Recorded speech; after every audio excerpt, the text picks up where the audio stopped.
बहुत बहुत स्वागत है आपको अपने YouTube channel Eklavya study point में।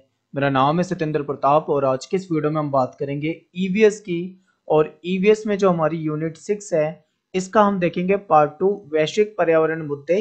देखिए, ये जो छठी यूनिट है, बड़ा चैप्टर था एक तरह से हम देखा जाए तो, ठीक है। तो इसलिए हमने इसको क्या करा है, इसको हमने दो पार्ट में करा है। पार्ट 1 आपका ऑलरेडी कराया जा चुका है और हो सकता है आपने देख लिया हो। अगर आपने नहीं देखा तो आप पार्ट 1 को पहले देखिए, और ये है जो वीडियो पार्ट 2 है। और इस वीडियो में आपका ये चैप्टर जो है खत्म हो जाएगा, यानी आपकी 6 जो यूनिट है ये भी कंप्लीट हो जाएगी। और फिर बचेगी आपकी केवल आखिरी यूनिट 7। तो देखते हैं, वीडियो को शुरू करते हैं। तो लास्ट वीडियो में मैंने जो टॉपिक कराया था उसमें एक ये मेन टॉपिक बच रहा था, तो इसको कराते हैं और उसके बाद फिर आगे सारे मेन टॉपिक जो आगे के हैं उसको कर लेते हैं। तो ध्यान से देखिए आप, संयुक्त राष्ट्र पर्यावरण कार्यक्रम, इसको इंग्लिश में बोले तो यूएनईपी कहा जाता है, यानी कि यूनाइटेड नेशन एनवायरनमेंट प्रोग्राम। तो ये जो यूएनईपी है, कब बना, क्या बना, क्यों बना, क्या कारण थे, ये सारा आपको याद रखना है। तो देखिए, संयुक्त राष्ट्र पर्यावरण कार्यक्रम का गठन जो था, ये 1972 यानी 1972 में हुआ। हर वर्ष 5 जून को पर्यावरण दिवस मनाया जाता है। आप सभी जानते हैं 5 जून को हम पर्यावरण दिवस मनाते हैं। ये जो पर्यावरण दिवस मनाते हैं ना, ये इसी ने यूएनडीपी सॉरी, यहाँ पे ई आएगा, यूएनईपी। ये जो यूएनईपी है, इसी ने ये कहा था, ठीक है। यानी यूनाइटेड नेशन एनवायरनमेंट प्रोग्राम द्वारा ही इसकी पहल की गई थी कि जो 5 जून है, 5 जून को हम क्या मनाएंगे, हम अपना पर्यावरण दिवस मनाते हैं, ठीक है। तो ये आप जो जो बता रहा हूँ आप इसको नोट कर सकते हैं, तो नोट कर ले, इंपॉर्टेंट है ये। इसका जो मुख्यालय है, यानी ये जो यूएनईपी है, इसका मुख्यालय जो है, हेड ऑफिस जो है, हेडक्वार्टर जो है, वो नैरोबी में है। नैरोबी यानी कि केन्या में। इसका उद्देश्य जो है वो ये था कि हानिकारक रसायनों पर प्रतिबंध लगाना। जो भी मतलब ऐसे केमिकल हैं जो मतलब स्वास्थ्य के लिए सही नहीं है, उस पर बैन लगाया जाए। वायु प्रदूषण पर कंट्रोल कैसे किया जाए, नियंत्रण किया जाए। जलवायु परिवर्तन जैसे मुद्दों को देखा जाए, जो ग्लोबल वार्मिंग बढ़ रही है, ऐसे मामलों में विश्व को जागरूक करना इसका उद्देश्य था। तो ये जो यूएनईपी है, इसी ये पर्यावरण से संबंधित विकास परियोजनाओं को आर्थिक सहायता प्रदान करवाने में भी सहायता करता है। यानी कि कोई ऐसा कार्यक्रम हो रहा हो जो पर्यावरण से संबंधित हो, तो उसको फंड वगैरह दिलाने का काम भी इसके द्वारा किया जाता है, यूएनईपी के द्वारा, ठीक है। ये पूरा का पूरा पर्यावरण से संबंधित है। तो आपको ये समझ में आ गया होगा। इसके बाद अगला है सतत पोषणीय विकास। सतत पोषणीय विकास आपने छोटी क्लासों में भी पढ़ रखा है। और इसका मतलब ये होता है कि देखिए, संसाधन जो हम यूज करते हैं, चाहे वो पानी हो, चाहे वो पेट्रोल हो, चाहे वो एक्स वाई जेड कोई भी संसाधन हो, हमें अपने संसाधन का इस्तेमाल इस तरीके से करना चाहिए कि हमारी वर्तमान की जरूरत तो पूरी हो ही जाए, लेकिन हमारी आने वाली पीढ़ी को भी वो चीजें मिल पाए। जैसे कि हम कहते हैं ना, पीने का पानी बहुत कम है, मतलब शुद्ध पानी की मात्रा बहुत कम है। वैसे तो पृथ्वी में पानी है, समुद्र पूरे के पूरे पानी से भरे हुए हैं, पर वो पीने योग्य नहीं है। अगर पीने वाले पानी की बात करें या यूज करने लायक हो, वो पानी काफी कम है। तो इसीलिए कहा जाता है कि पानी को बर्बाद मत करो, पानी को बचा कर रखो। पेट्रोल आप देखते हैं कि पेट्रोल को बचा के रखो, क्यों? क्योंकि हम उसको अपने यूज में तो लेंगे, लेकिन आने वाली हमारी पीढ़ियों के लिए भी बचे। पता लगे हमने ही सारा इस्तेमाल कर लिया और आने वाली पीढ़ियां जो है वो इनके बिना रह नहीं सकती, फिर ये दिक्कतें आएंगी। तो इसी को सतत पोषणीय विकास कहा जाता है, यानी खुद का भी इस्तेमाल करो संसाधनों को, लेकिन आने वाली पीढ़ियों का भी ध्यान रखो। तो सतत पोषणीय विकास के अनुसार यह बताया गया है कि मनुष्य को संसाधनों का इस प्रकार सदुपयोग, अच्छा उपयोग करना चाहिए, जिससे उसकी वर्तमान आवश्यकताएं यानी आज की आवश्यकता पूरी हो, लेकिन भविष्य में आने वाली पीढ़ियों को भी इसकी आवश्यकता पूरी हो। यानी कि हमारी भी आवश्यकता पूरी हो, हमारे आने वाले जो बच्चे होंगे या फिर उनके जो बच्चे होंगे, उनकी भी आवश्यकता पूरी हो। हम इसको भी ध्यान में रख के यूज करें। सतत पोषणीय विकास की अवधारणा 1960 के दशक में ज्यादा प्रबल हो गई थी, क्योंकि उस समय विश्व में औद्योगिकरण जो था वो तेजी से बढ़ रहा था, जिससे पर्यावरण को हानि पहुंचने लगी थी। और ऐसा माना जा रहा था कि अगर संसाधनों का ऐसे ही गलत इस्तेमाल होता जाएगा या ऐसे ही संसाधनों का दुरुपयोग होता जाएगा, तो ऐसे में क्या होगा, आने वाली पीढ़ियों के लिए कुछ संसाधन खत्म हो जाएंगे। इसीलिए सतत पोषणीय विकास पे ज्यादा ध्यान दिया गया। 1987 में बर्टलैंड जो रिपोर्ट आयोग जो था, इसने एक रिपोर्ट पब्लिश की थी जिसका नाम था आवर कॉमन फ्यूचर। आपने क्लास 12th में भी पढ़ा होगा 1987 में, ठीक है। आवर कॉमन फ्यूचर, तो इसका प्रकाशन हुआ था। इसमें चेतावनी दी गई थी। क्या चेतावनी दी गई थी? इसमें बताया गया था कि वर्तमान समय में हम संसाधनों का जैसे इस्तेमाल कर रहे हैं, आने वाली पीढ़ियों के लिए हानिकारक होगा। यानी आज हम अंधाधुंध पेड़ों को काटे जा रहे हैं, अंधाधुंध पानी को बर्बाद किए जा रहे हैं, पेट्रोल बर्बाद किए जा रहे हैं। आज तो ठीक है, हमें कोई दिक्कत नहीं है इससे, लेकिन जो हमारी आने वाली पीढ़ी है, आज से 50 साल बाद, 100 साल बाद, 150 साल बाद, 200 साल बाद, धीरे धीरे वो चीजें कम होती जाएगी और ऐसा भी हो सकता है कि वो खत्म ही हो जाए।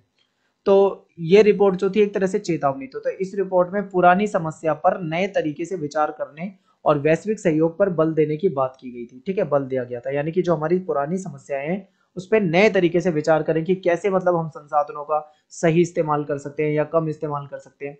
इसमें यह कहा गया था कि ऐसी आर्थिक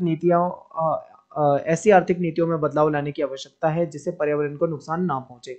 सबसे बड़ी चिंता का जो विषय है वो पर्यावरण ही है। तो इसीलिए इसमें यह कहा गया था कि आर्थिक नीति, यानी कि आज हम पैसा कमाने के चक्कर में ज्यादा से ज्यादा उद्योग लगाए जा रहे हैं। इन उद्योगों से क्या हो रहा है, पोल्यूशन हो रहा है।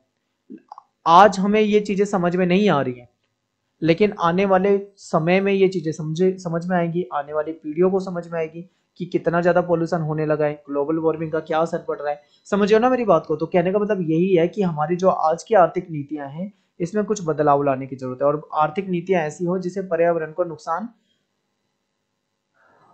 कम से कम पहुंचता हो। ठीक है, जिससे पर्यावरण को नुकसान ना पहुंचता हो। यहाँ पे ना जो शब्द है वो मिसिंग है। माफी चाहता हूँ, कई बार ये जो टाइपिंग की मिस्टेक होती है, हिंदी में टाइप कर रहा हूँ मैं सारा, तो छोटी मोटी मिस्टेक हो जाती है, मैं बाद में उसको ठीक कर देता हूँ। ठीक है, बाकी आप वीडियो में ध्यान से देखा करें, उसे समझ लिया करें।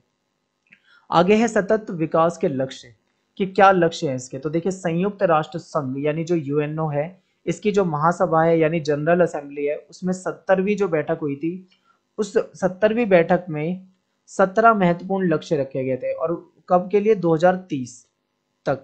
यानी कि एक लक्ष्य रख लिया गया था 2030 तक हम 17 महत्वपूर्ण बिंदुओं पर काम करेंगे।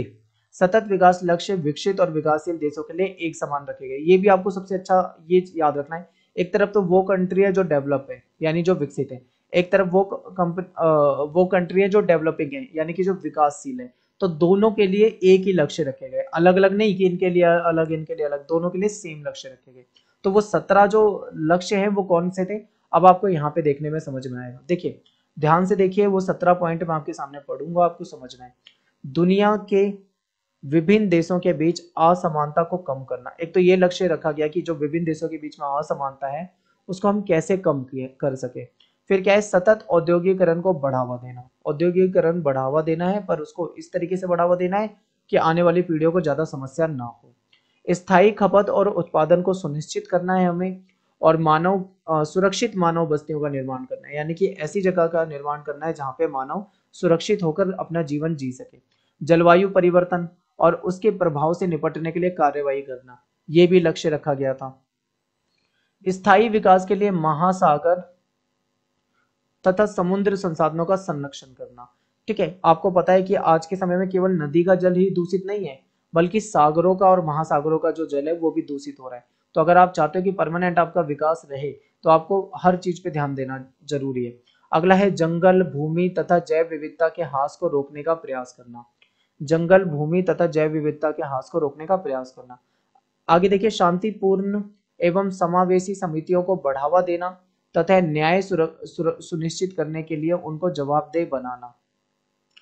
वैश्विक भागीदारी सुनिश्चित करके जो गरीब लोग हैं उनको मतलब उनके लिए ऐसा काम करना ताकि गरीबी जो है, दुनिया भर में जो गरीबी है वो धीरे धीरे क्या हो जाए, कम हो जाए या खत्म हो जाए। नेक्स्ट है खाद्य सुरक्षा के लिए टिकाऊ कृषि को बढ़ावा देना एवं जो भुखमरी की समस्या है उसको समाप्त करना। आपको पता है कि बहुत सारे देशों में खाने के लिए अनाज नहीं है, यानी भुखमरी की समस्या है। तो ऐसा मतलब ऐसी टिकाऊ कृषि करें जिससे कि ये भुखमरी वाली समस्या जो है वो खत्म हो जाए। तो ये कुछ ऐसे पॉइंट है, 17 पॉइंट है, आपको सारे के सारे ध्यान रखने हैं। अगला है महिलाओं को सशक्त बनाना। देखिए, महिलाओं के साथ भेदभाव होता है क्योंकि समाज जो है वो पितृसत्तात्मक समाज है, तो ऐसे में महिलाओं के साथ समानता नहीं होती। इसीलिए लैंगिक समानता को बढ़ावा देने के लिए महिलाओं को मजबूत बनाना पड़ेगा, सशक्त बनाना पड़ेगा।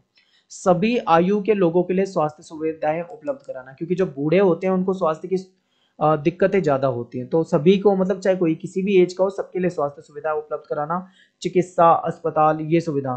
फिर समावेशी शिक्षा सुनिश्चित करना, यानी शिक्षा भी जो है वो सभी के लिए करना, चाहे कोई मतलब नॉर्मल स्टूडेंट हो, चाहे इंटेलिजेंट हो, चाहे विकलांग हो, दिव्यांग हो, कैसा भी स्टूडेंट हो, सभी के लिए शिक्षा का उपलब्ध कराना। सभी के लिए पीने के लिए स्वच्छ पानी उपलब्ध कराना। टिकाऊ, सस्ती तथा विश्वसनीय आधुनिक ऊर्जा और बिजली वगैरह जो है ये सभी को दिलवाना। सभी के सतत आर्थिक विकास और रोजगार को बढ़ावा देना। तो बहुत बेसिक पॉइंट थे, कोई बहुत ऐसा टफ नहीं है। इसमें से अगर आपको 17 में से 5 पॉइंट भी याद हो जाएंगे तो बाकी आप बना बना के लिख सकते हो, क्योंकि सारी अच्छी बातें लिखी हुई है इसमें। अब देखते हैं भाई भारत की क्या भूमिका है। ये तो हमने विश्व भर के लिए देख लिया था कि दुनिया भर में जो एक तरफ डेवलपिंग कंट्री है और एक तरफ डेवलप कंट्री है, उनके लिए कुछ 17 पॉइंट रखे गए थे। 17 पॉइंट रखे गए थे जिसके तहत ये बातें की गई थी। तो देखिए संयुक्त राष्ट्र संघ की महासभा की 70वीं बैठक में 2030 तक 17 महत्वपूर्ण लक्ष्य रखे गए थे, जो कि अभी हमने पढ़ा है जस्ट।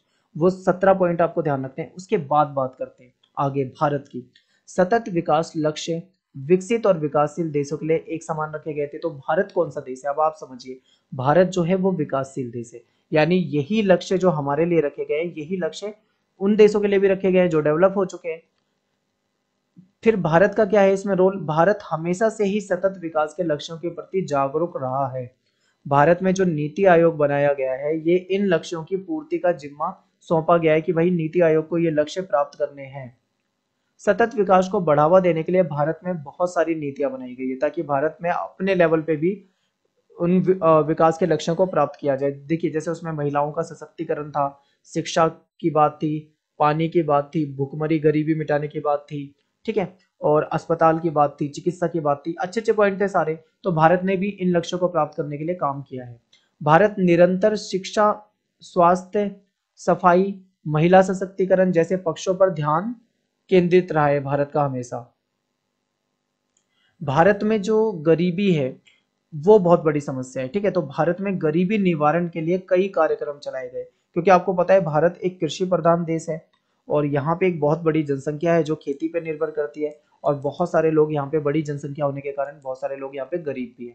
तो उनको गरीबी निवारण के लिए कुछ, मतलब उनको रोजगार उपलब्ध कराने के लिए और उनके लिए बेहतर करने के लिए सरकार ने कुछ योजना बनाई, जैसे मनरेगा योजना जिसमें रोजगार वगैरह दिया जाता है, राष्ट्रीय हरित प्राधिकरण, राष्ट्रीय खाद्य सुरक्षा जिसमें अनाज वगैरह उनको उपलब्ध कराया जाए। तो ये कुछ गरीब लोगों के लिए हमारी सरकार ने प्रयास किए। अब देखते हैं भाई कि वर्तमान समय में निम्नलिखित राष्ट्रीय अभियान चलाए जा रहे हैं जो सतत विकास के दृष्टिकोण से बहुत महत्वपूर्ण है। अभी हमने पढ़ा कि 17 पॉइंट रखे गए हैं, ठीक है। 17 पॉइंट डेवलपिंग कंट्री के लिए भी और 17 डेवलप के लिए भी है। तो वो जो 17 पॉइंट थे उसको सबके लिए समान है, उसको प्राप्त करने के लिए भारत ने अपने लेवल पे क्या किया, क्या क्या भारत कर रहा है, इसको हमें यहाँ पे देखना है। तो देखिए यहाँ पे कुछ पॉइंट आगे बढ़ेंगे। जलवायु परिवर्तन संबंधी रणनीतिक ज्ञान के लिए राष्ट्रीय अभियान चलाया है भारत ने। संपोषणीय कृषि के लिए अभियान चलाया, ताकि मतलब कृषि ऐसी हो जो सबका पोषण कर पाए। हरित भारत के लिए अभियान चलाया है। तो अब यहाँ पे आएंगे हम एक एक पॉइंट पे और एक एक पॉइंट को अच्छे से समझेंगे, ठीक है। राष्ट्रीय जल अभियान चलाए ताकि सभी को स्वच्छ पानी मिल पाए। हिमालय का परितंत्र, आपको पता है हिमालय के वहाँ पे जो इकोसिस्टम है जो कि प्रभावित हो रहा था, उसको बचाने के लिए काम किया है। राष्ट्रीय मिशन चलाए हैं पूरे देश के लिए बहुत सारे, जिसमें पूरे देश को ध्यान में रख के चलाया गया हो। ऊर्जा दक्षता को बढ़ाने के लिए राष्ट्रीय मिशन चलाया, और आपने वो सोलर एनर्जी वाला भी पढ़ा होगा कि बिजली पे जो निर्भरता कम करने के लिए जो सोलर पैनल है उसको लगवाएं। तो सरकार की तरफ से ये भी मतलब जागरूकता अभियान चलाया गया है।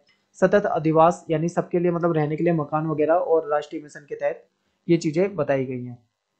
तो भारत में पर्यावरणीय कानून, तो ये हमारा हो गया सतत विकास वाला काम। अब देखते हैं भारत ने पर्यावरण की रक्षा के लिए क्या कानून बनाए, क्योंकि देखो वायु प्रदूषण भारत में बहुत ज्यादा है, जल प्रदूषण बहुत ज्यादा है, ठीक है, ध्वनि प्रदूषण बहुत ज्यादा है, यहाँ पे केमिकल्स वगैरह समस्या ज्यादा है, खेतों में कीटनाशक ज्यादा यूज किया, मतलब कई तरह की पर्यावरण संबंधी समस्याएं हैं। जैव विविधता का ह्रास होता जा रहा है, नदियां दूषित होती जा रही है। तो भारत सरकार ने इन सब समस्याओं को देखते हुए कुछ कानून बनाए। अब वो कानून क्या है आपको याद रखने, तो आपको एक एक कानून आगे बताऊंगा, ठीक है। तो पहले बेसिक समझ लीजिए, भारत पर्यावरण के संरक्षण के लिए सदैव आगे रहा है, ये पॉइंट आपको याद रखना है। भारतीय संविधान में भी पर्यावरण संरक्षण को बढ़ावा देता है, कहा गया है कि भाई पर्यावरण को बचाना चाहिए।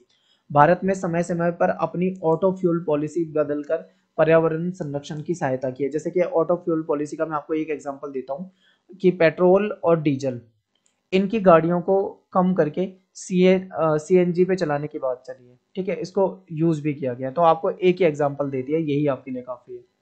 अब आते हैं हम पॉइंट पे, यानी कि ये वो कानून बताऊंगा मैं आपको जो भारत में पर्यावरण या वन या जो भी मतलब खतरे हो रहे हैं उसके लिए जो सरकार द्वारा बनाए गए हैं। सबसे पहले हम पढ़ेंगे वन जीव संरक्षण अधिनियम 1972। 1972। 1972 में जो इसको स्टॉकहोम में जो सम्मेलन हुआ था उसके उद्देश्यों की पूर्ति के लिए भारत ने अपने देश के लेवल पे यानी अपने राष्ट्रीय स्तर पे कुछ कार्य किए। भारत में वन्य जीव संरक्षण अधिनियम यानी कि जो एक्ट है, कानून जो है वो बनाया गया। अब देखिए नाम से ही पता लग रहा है, वन्य जीव संरक्षण यानी कि जो वनों में रहने वाले जो जीव जंतु हैं उनको संरक्षण बना देने के लिए कानून यह बनाया गया है। देश के वन्य जीवों की रक्षा और उनके अवैध शिकार को प्रतिबंधित किया गया, यानी जो जानवर हैं उनको मारना एक तरह से मतलब गैर कानूनी काम हो जाएगा, इलीगल कर दिया गया। अगर कोई मारता है तो उसको सजा होगी और उसका अवैध शिकार नहीं करना है और ना ही किसी वन्य जीव का अवैध व्यापार करना है। ठीक है, अवैध व्यापार पे भी प्रतिबंध लगाया गया। इस अधिनियम में 2002 में कठोरता से संशोधन हुआ। 1972 में अधिनियम आया था, ठीक है, और 2002 में इसमें संशोधन हुआ। संशोधन का मतलब होता है कुछ सुधार होना। जैसे जो 1972 में कुछ पॉइंट रखे होंगे तो उसमें कुछ सुधार कर दिए गए 2002 में। इस अधिनियम में राज्य वन्य जीव सलाहकार बोर्ड ने पशु पक्षियों के शिकार पर नियंत्रण अभ्यारण्य नेशनल पार्क की स्थापना की। यानी कि क्या हुआ कि पशु पक्षियों के शिकार पर नियंत्रण किया जाए, अभ्यारण्य बनाए जाए, नेशनल पार्क बनाए जाए। और अगर आपको याद हो हमने जैव विविधता वाला चैप्टर पढ़ा था तो अभ्यारण्य और नेशनल पार्क मैंने आपको वहां पे करा रखे हैं। जंगली पशुओं के व्यापार पर नियंत्रण, ठीक है, और शिकार पर प्रतिबंध, यानी व्यापार पे नियंत्रण किया जाए और उनके शिकार पे प्रतिबंध लगाया जाए। जैव विविधता के संरक्षण का प्रावधान किया गया और उल्लंघन करने वाले को कानूनी सजा का प्रावधान किया गया। यानी कि अगर कोई नहीं मानता है बात को, उल्लंघन करता है तो उसको सजा भी दी जाएगी। और अपराध करने पे 5 से 7 साल की सजा की बात रखी गई और 25 लाख रुपए तक का जुर्माना भी देना पड़ सकता है अगर कोई वन्य जीव के साथ कुछ गलत करता है, मारता है उनको, उसका अवैध शिकार करता है, उनको बेचने की कोशिश करता है, व्यापार करता है, तब ये होता है, उस पे लागू होता है ये। ठीक है, और दूसरा देखिए वो तो हो गया वन्य जीव के लिए। अब देखिए ये आपको नाम से ही पता लग जाएगा, जल प्रदूषण निरोध नियंत्रण अधिनियम, यानी कि ये जल प्रदूषण को कम करने के लिए जरूर बनाया गया होगा, आपको नाम से पता लग गया। ये अधिनियम 1974 में 1974 में पारित हुआ। भारत में जल प्रदूषण बहुत तेजी से हो रहा है। मैं आपको बता रहा था कि 50% से ज्यादा नदियां जो है वो दूषित हो चुकी है, यानी कि उसमें प्रदूषण हो चुका है। इसलिए सरकार जो थी 1963 में उन्होंने एक कमेटी यानी कि एक समिति बनाई और उस समिति ने जल प्रदूषण निवारण नियंत्रण के लिए एक केंद्रीय कानून बनाने की सिफारिश की।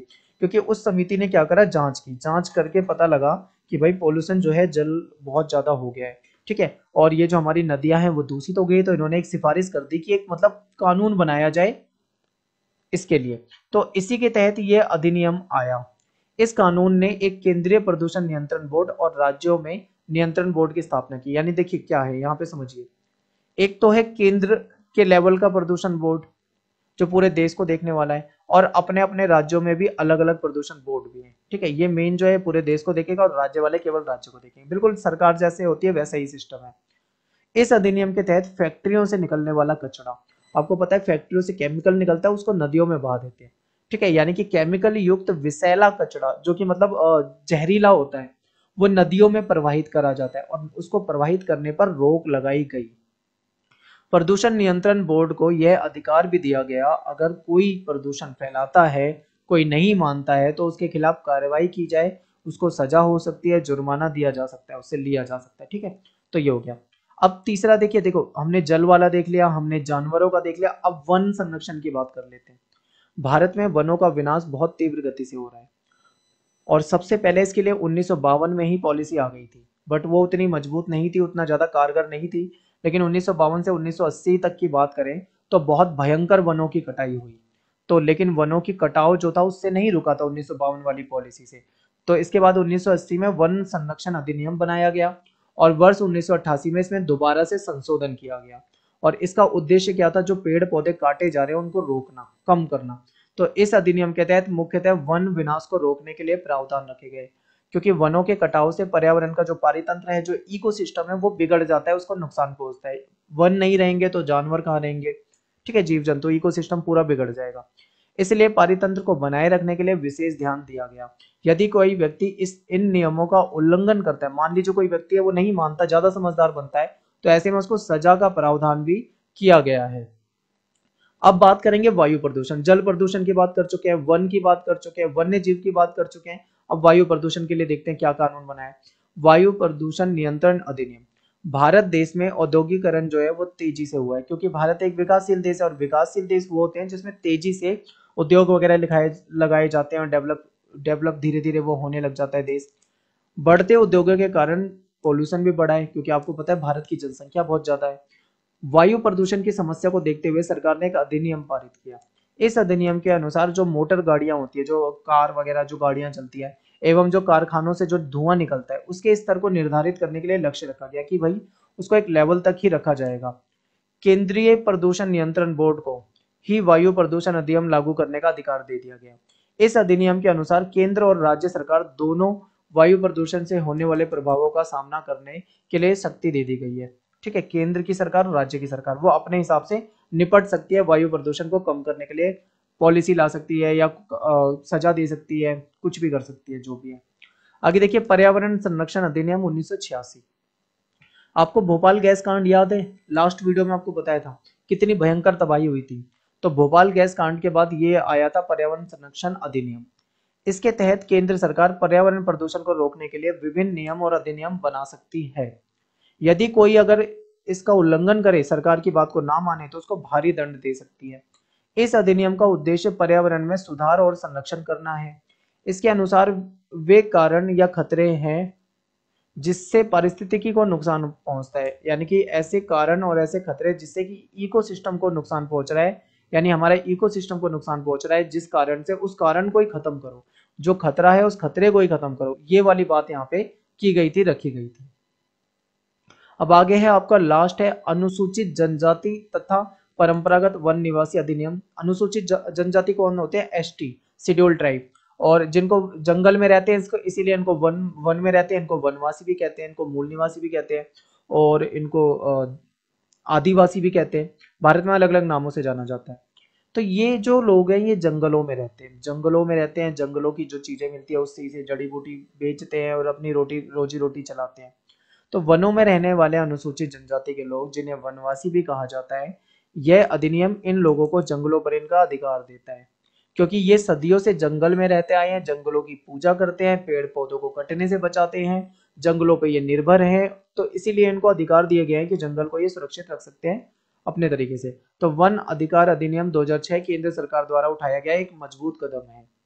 इसके तहत वनवासियों की जीविका, उनकी जो रोजी रोटी है उसके लिए काम किया जाएगा, खाद्य सुरक्षा उनको प्रोवाइड कराई जाएगी, ग्राम सभाओं की अनुशंसा के साथ स्कूल भी मतलब वहां पे बनाए जाएंगे जिसमें एसटी जो स्टूडेंट है वो पढ़ सके, अस्पताल बनाए जाएंगे जहाँ पे वो अपनी हेल्थ सुविधा ले सके, दुकानें, बिजली, पानी, ये सारी सुविधा उपलब्ध कराई जाएगी।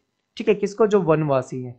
तो ये था, तो ये इतने सारे कानून और प्रावधान जो है हमारे देश में बनाए गए हैं। ये इसका पार्ट 2 था और आपको सारी चीजें मैंने बहुत विस्तार से अच्छे तरीके से समझाई हैं। उम्मीद करता हूँ आपको समझ में आ गई होगी। ठीक है, अब हमारी केवल एक यूनिट बची हुई है, लास्ट चैप्टर आप समझ लीजिए।